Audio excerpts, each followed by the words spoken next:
Waalaikumsalam.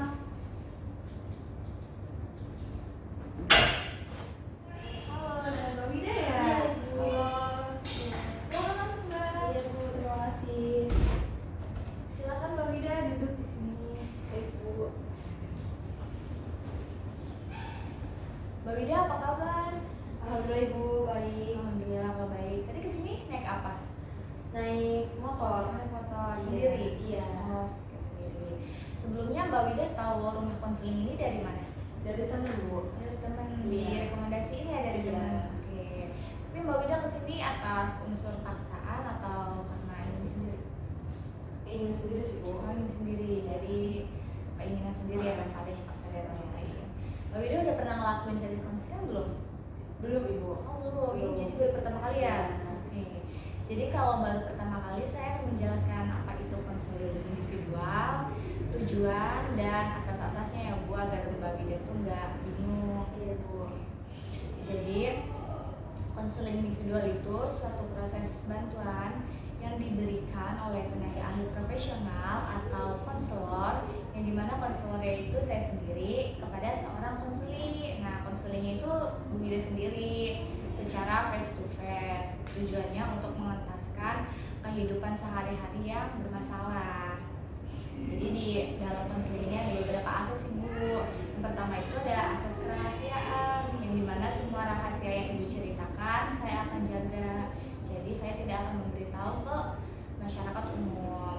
Yang kedua itu ada asas keterbukaan. Jadi Mbak Wida itu terbuka untuk menceritakan semua permasalahan yang Mbak Wida alami kepada saya dan saya juga akan terbuka untuk mendengarkannya.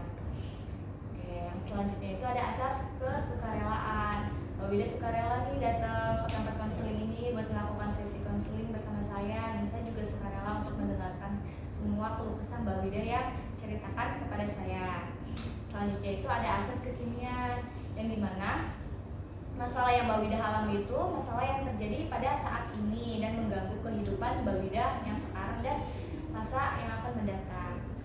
Nah, dan yang terakhir itu ada asas kemandirian yang dimana Mbak Wida menyelesaikan masalah ini secara mandiri tanpa adanya bantuan dari orang lain. Tujuannya itu biar kalau Mbak Wida mempunyai masalah yang sama yang dialami sekarang, Mbak Wida bisa menyelesaikannya secara mandiri gitu. Bagaimana? Apa ada yang ditanyakan Mbak? Tadi kan yang pertama itu ada asas kerahasiaan ya. Iya. Gimana biar saya tuh percaya gitu. Kalau misalkan rahasia cerita saya ini tidak akan tersebar kemana-mana. Oke, jadi biar Mbak Wida percaya itu, jadi saya ini sebagai konselor itu udah disumpah untuk menjadi seorang konselor yang dimana saya itu tidak akan menceritakan atau membocorkan cerita yang Mbak Wida ceritakan kepada saya. Jadi saya akan menutup rapat-rapat cerita itu dan tidak akan menyebarluaskan ke masyarakat umum. Seperti itu Mbak Wida. Iya, udah Bu. Udah. Oke, baiklah. Jika tidak ada yang mau ditanyakan lagi sebelum mulai sesi konseling, mari kita berdoa terlebih dahulu.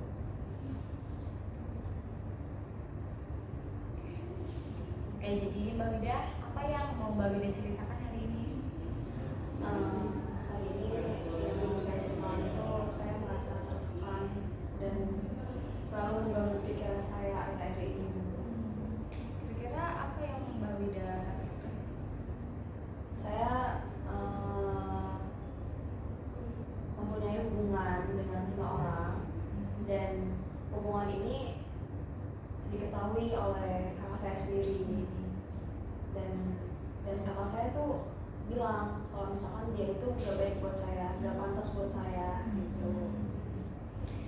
Kira-kira Mbak Wida udah pernah menanyakan belum kenapa kakak Mbak Wida melakukan hal seperti itu?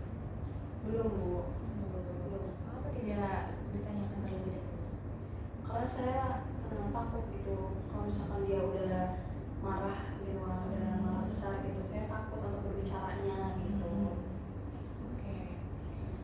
Jadi Mbak Wida takut ya berbicara kepada kakak Mbak Wida karena takut marah.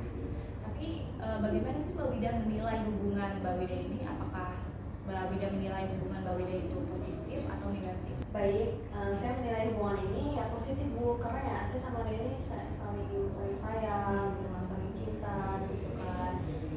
saya yakin dia itu akan membawa saya ke masa depan yang cerah gitu. Ya. Oke, baik.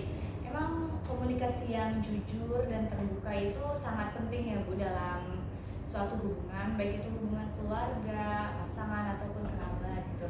Tapi apakah Mbak Wida dengan tidak menceritakan hal itu kepada kakak Mbak Wida akan membuat masalah Mbak Wida teratasi? Tidak sih Bu. Tidak, oke. Kalau tidak, langkah yang Mbak Wida ambil apa? Ya mungkin saya akan berbicara dengan kakak saya, tapi dengan waktu yang tidak dekat ini. Oke, bagus. Jadi Mbak Wida itu akan berbicara kepada kakak Mbak Wida secara face to face dan nggak apa-apa, jangan terburu-buru dan jangan menggunakan emosi ya. Jadi Mbak Wida harus menggunakan dengan kepala dingin gitu ya. Apapun hasil yang kakak Mbak Wida katakan, Mbak Wida harus terima dengan lapang hati seperti itu ya Mbak Wida. Baik Ibu, terima kasih. Oke. Apa ada yang mau diceritakan lagi Mbak? Tidak ada Ibu. Tidak ada. Sudah cukup. Sudah. Oke, jika sudah cukup, mungkin kita bisa menyelesaikan sesi konseling ini ya. Iya Bu. Oke, saya sangat bangga kepada Mbak Wida karena telah mengambil keputusan sendiri dan semoga keputusan yang Mbak Wida terima itu adalah yang terbaik untuk Mbak Wida sendiri ya. Iya Bu.